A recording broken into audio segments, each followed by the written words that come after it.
Hey everyone, welcome back to the Beyond the Why podcast. This is going to be part 2 of episode 2. So if you haven't listened to part 1, go back and listen to that one where we broke down Tyler Allgeier's 2025 NFL season. Here in part 2, we're going to break down his top 5 landing spots here as he hits free agency. Tyler Allgeier has been dominant in Atlanta. As we talked about in part 1, he has held up his role as running back 2 since they drafted Bijan Robinson very well, and in my opinion did even better as running back 1 his rookie season when he posted over 1,000 rushing yards. So that's a big deal. That's a big deal. He would be an incredibly valuable asset to a team who really needs a solid running back. He has a bit of a downtick in usage, as we talked about, and he has a lot of experience. I think even teams who are going to be targeting running backs in the NFL draft, which is coming up, I think they would still value having a guy like Tyler Allgeier in the backfield and in the locker room just to provide some experience and to show the new guys how it's done, because he is the man. He is awesome to watch. So I got top 5 potential landing spots. We're going to start off at number 5, go all the way to number 1. And guys, if you haven't already, please be sure to go and follow Beyond the Why Pod at our social media accounts. We're on Instagram and X, and we have a Facebook page as well. So go check it out. Okay, number 5. My number 5 choice for Tyler Allgeier to land is the Arizona Cardinals. I'd say James Conner is considered to be a potential cap space casualty this offseason.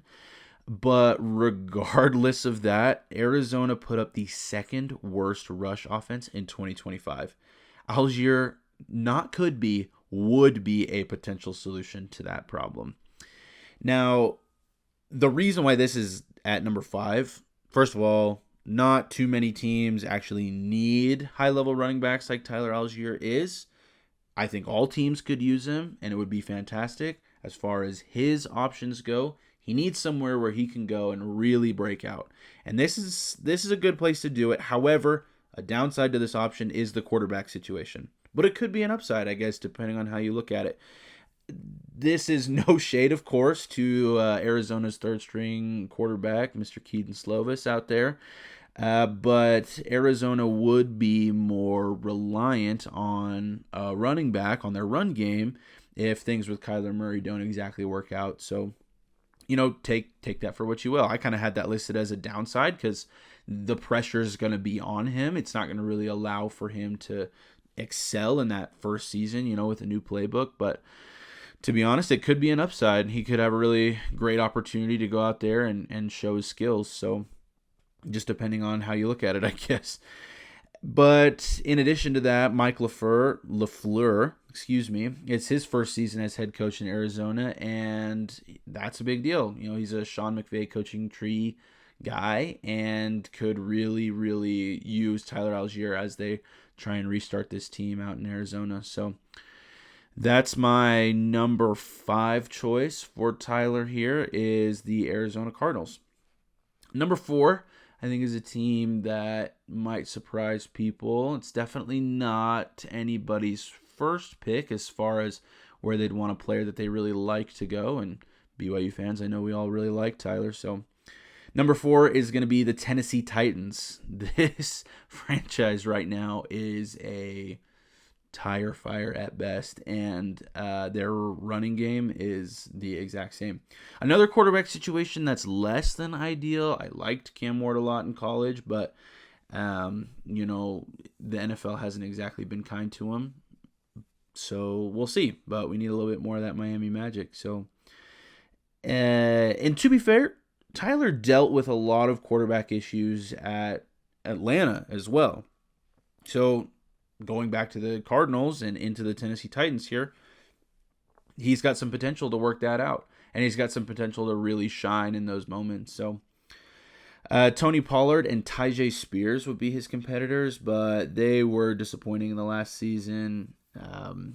And like I said, the whole situation was a tire fire for Tennessee. So they had the third worst rush offense in 2025. So the bottom three go Tennessee at 3, Arizona at 2, and then Raiders at 1, which doesn't surprise anybody. So definitely room for a really solid, reliable, talented, capable running back like Allgeier. And I think if you're Allgeier, I think he's probably got something to prove. And Tennessee could be a place to do that. So we'll see. Okay, number 3. This is probably a bit more appealing to us Tyler Allgeier fans. Number 3 is the Denver Broncos. Look, RJ Harvey really stepped it up for Denver in the wake of J.K. Dobbins' absence last season. J.K. Dobbins is set to hit free agency this offseason. I do think, this is kind of a bold take, I do think that Tyler can go in there and compete with RJ Harvey. But the most appealing aspects of this potential landing spot for Tyler is the overall team outlook and the quarterback situation, which is different from the past 2 teams that we've already talked about.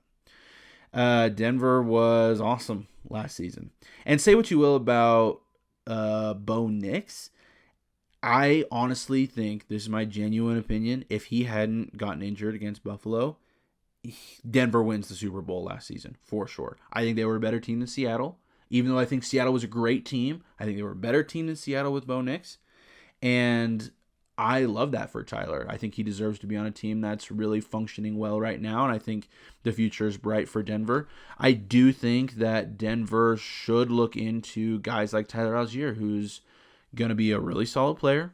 Like I said, not a lot of hits, not a lot of concerning injuries or anything like that.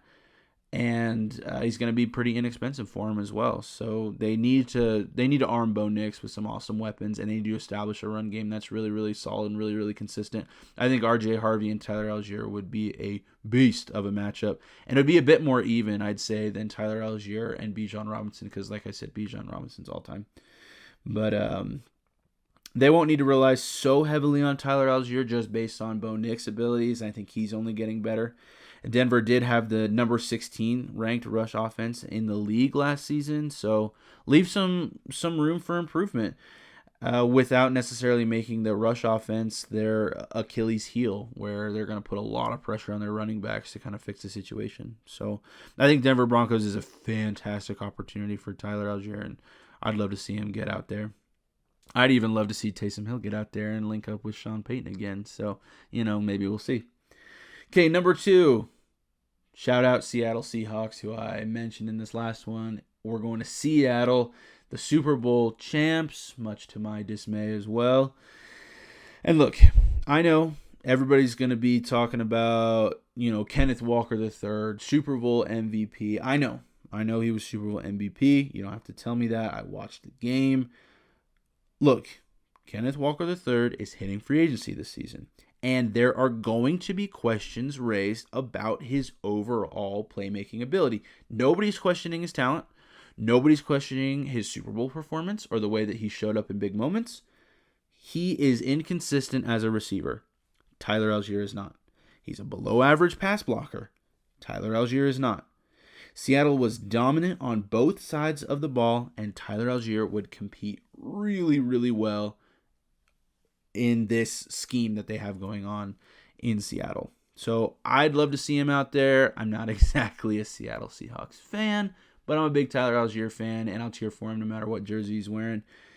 And I think he would do really, really well. Again, this is a team with a lot of great outlook, and if he goes in there and steps up to replace Kenneth Walker III, I think they're just in the same spot as they were with him, if not in a better spot, because like I said, he's a bit more dynamic and he's a bit more consistent. So I'd love to see him head out to Seattle and maybe earn another Super Bowl ring, or earn his first Super Bowl ring, another for Seattle, excuse me. And another aspect of Kenneth Walker III's game that people are going to say, he had big playmaking abilities. Does Tyler Allgeier have those same big playmaking abilities? Yes. In my opinion, he does. And Tyler Allgeier takes better care of the football than Kenneth Walker III does. So, like I said, it's going to be 6s in some areas, and I think Tyler's got the edge in some other areas. But okay, my number one choice for Tyler Allgeier in 2026. This is the place where I think he will have the most success, where he fits in really, really well with the scheme, who really needs a running back like him who can step it up. This is the Kansas City Chiefs. And for all my Chiefs fans out there, I know we got a few listening. This last season, I realized, was disappointing in many ways for Kansas City fans. Kansas City had the number 25 ranked rush offense in the league, so definitely not where you want to be. And Isaiah Pacheco just wasn't what he was before the injury. And he's hitting free agency. I think everyone expects Kansas City to move on from him. I think that's the right call. I don't dislike Isaiah Pacheco, but it's time for a new run game guy in Kansas City, and Tyler Allgeier is the man.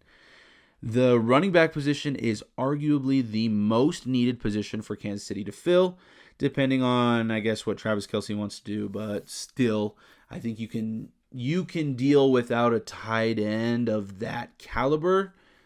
You cannot deal without a solid running game. And Kansas City has everything that these other teams have. Bright outlook, not a super heavy reliance on a running back, just based off of the fact that it wasn't necessarily their Achilles heel. And I really, really like Patrick Mahomes. Obviously, nobody's debating that. He's an all-time great. He's a franchise player. And I think Tyler Allgeier going to that environment with a quarterback like that is going to really give him an opportunity to step up, to fill that role.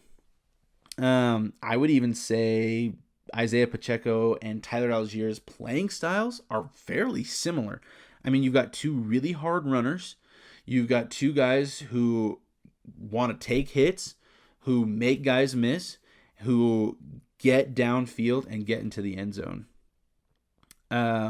With Patrick Mahomes at the helm in Kansas City, I think Tyler Allgeier would be a great fit here.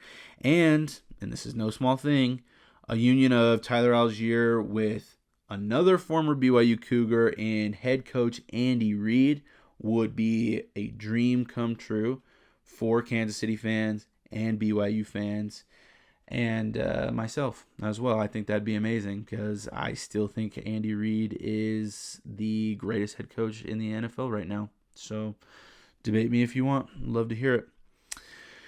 But, okay, that's my top 5 list for Tyler Allgeier potential landing spots next season. Tyler, we hope you get paid, dude.